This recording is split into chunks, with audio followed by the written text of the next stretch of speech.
Welcome to the Coast to Coast podcast brought to you by thelines.com and PlayPicks.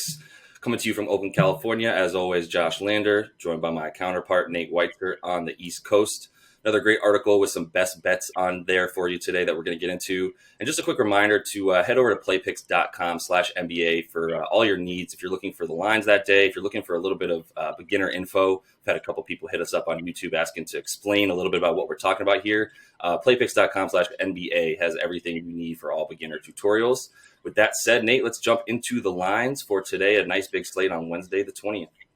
Yeah, huge slate. So much to talk about. I mean, starting with the Nets -10 at the Cavs with Kyrie Irving expected to return tonight.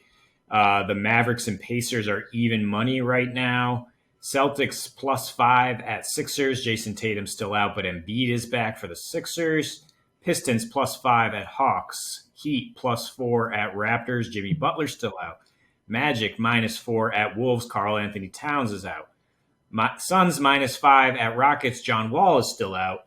Spurs and Warriors about even money. Kings +10 at Clippers. And then finally the Grizzlies +1 at Blazers. And just a reminder, CJ McCollum is out for a month. So looking at all that, Josh, what gives you the most confidence? Yeah, we're both, I can tell, looking at games that are going to be missing key players. That's always a good starting point for some value, I think. Starting with the Philly-Boston game, Tatum being out, didn't travel to Philly with the team. Kemba's back, and I don't really, obviously, nobody likes how he came back in his first game as they got blown out by the Knicks on Martin Luther King Day. And I'm really looking mostly at Philly at home. This is where you can find guaranteed value each year, apparently, with the 76ers at home. They're 7-1 this year, 5-3 against the spread. They score 120 points per game on the road, which is even more fascinating when you see that they score 104. They score 104 points per game on the road, 120 per game at home. Big discrepancy there. They make a bunch more threes at home. So yeah, I do like Philly to come out and take advantage of a Boston team that I think is looking to find itself as they don't have their best player, and they just tried to insert Kemba Walker in a lineup that has Marcus Smart still pulling 6 to 8 threes at a time. Yeah, I mean, I'm wary of this, obviously, because I don't want to bet with my heart, being a Celtics fan, but this is just a Celtics team that you never really want to count out when it looks like they're up against it. And I mean, they have the personnel now to give Embiid some problems. They have 3 centers all playing pretty good minutes on the defensive end. And Tristan Thompson in 7 meetings has held Embiid to about 18 points per game. I think he's a legit defender who can give him trouble. Just some quick stats. Yeah, the Celtics were 18-6 against the spread as an underdog last year. I think if you can tease this up, and that means combining it with another game to get more points for the underdog or the favorite, you can tease the Celtics up to maybe 9 or 10 points tonight. I think you'd feel a lot more confident taking them to not get blown out after their embarrassment on Monday against the Knicks. Something I do feel there, Nate. Sorry to interrupt, but I would say too, concurrent or the opposite direction. If you like Philly, but you don't like 6 points, a money line bet still gets you -240 on FanDuel. And if you want to tease that down, or even just parlay the money line game and take that game with another game that you like, a money line game just to win, I think Philly is sure to win at least. So I might stick there as well. Yeah, that's a great call. So yeah, we like that game to finish somewhere in the single digits with Philly winning. Looking at a toss-up between the Pacers and Mavericks, the Pacers also coming off a blowout loss, but that's to the Clippers, which are the hottest team in the NBA right now, honestly, since their collapse against the Warriors. I think the Pacers are going to have a bit of a galvanizing effect since they traded Oladipo for Karis LeVert, who's sadly out indefinitely with a scary medical issue. It's kind of looking, the narrative could be, the Pacers now are short a third scorer, the shortest star, but they have guys who can step up. They have Aaron Holiday and Edmund Sumner and Dougie McBuckets, McDermott. I think all those guys will have a better game, and that the overall depth of the Pacers is just far greater than the Mavs right now, who, as you saw their last 2 games, just really struggled with 4 guys still on the COVID list. They've dropped from 2nd to 19th in defensive rating in their last 3 games. I just don't think they have the depth to contain this Pacers team, which has been really good at home, 20-8 last year when listed as a favorite at home, and the Mavs were just 12-17 in general, when they were underdogs. Nice. Yeah. I mean, I have some confidence in the Pacers. It is one of those teams I want to see what happens with them continuing to move forward. I know Karis LeVert's out now, and they're going to continue to make some adjustments without Oladipo as well since they traded him.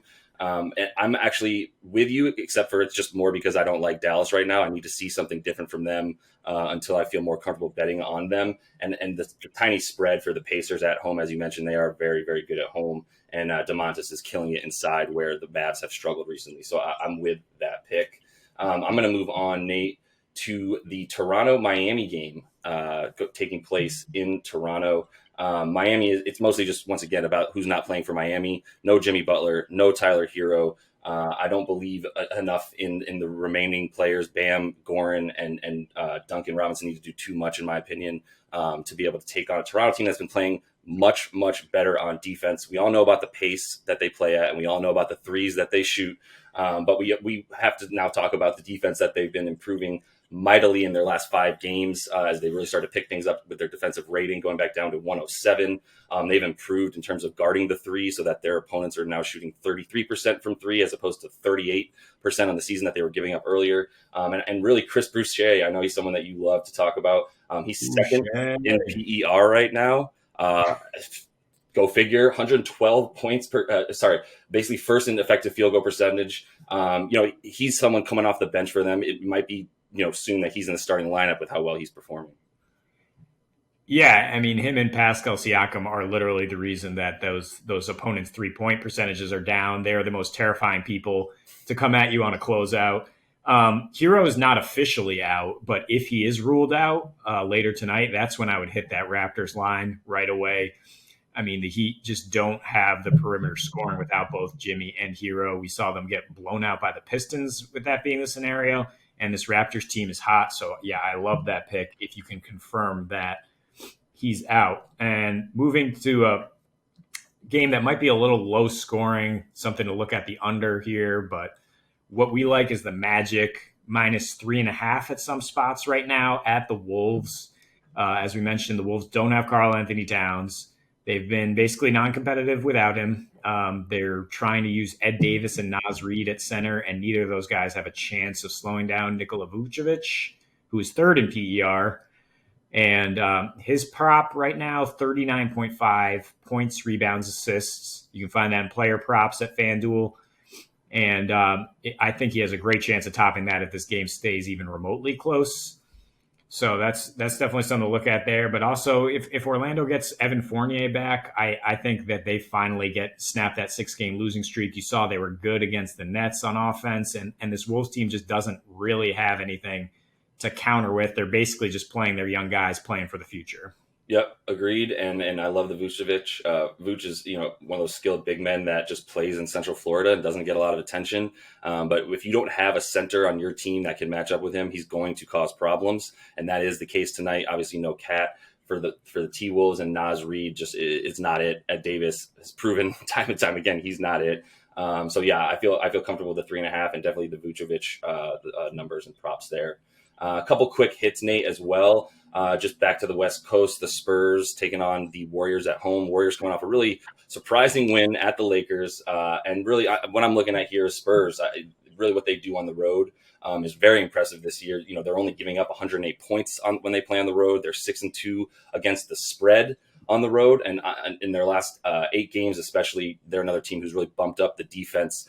They were putting up a lot of points with a pretty fast pace to start the season. Wasn't working out too well. And they're 6-2 in their last 8 games as they slow the pace down and improve their defensive rating dramatically up to about 4th best in the league. The Warriors, I don't believe what I saw. I don't think you're going to get a combined 42 points from Oubre and Pascal like you did in that game against the Lakers. Brad Wanamaker was making plays in the 4th quarter against the Lakers.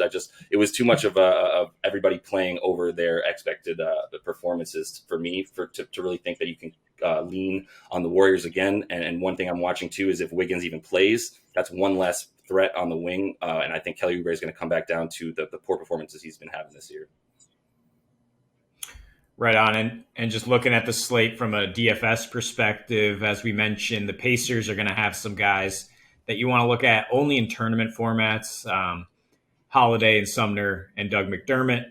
Oladipo landing in his new spot is really underpriced, and I know you like his over 21.5 points on FanDuel.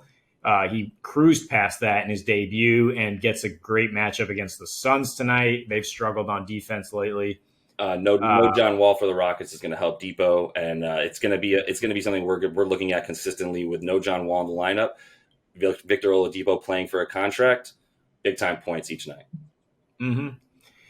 And you can find some value in that Blazers-Grizzlies game to cap things off. Jonas Valanciunas is on the COVID list, so Xavier Tillman has been starting, and the rookie's putting up numbers. And with CJ McCollum out, Rodney Hood, if he's starting again, looking at a pretty good return on value. Gary Trent is worth, and Robert Covington, both worth looks as sort of the against the grain picks there to pick up the slack with CJ out. And of course, you can just play Damian Lillard, who's gonna do what he does.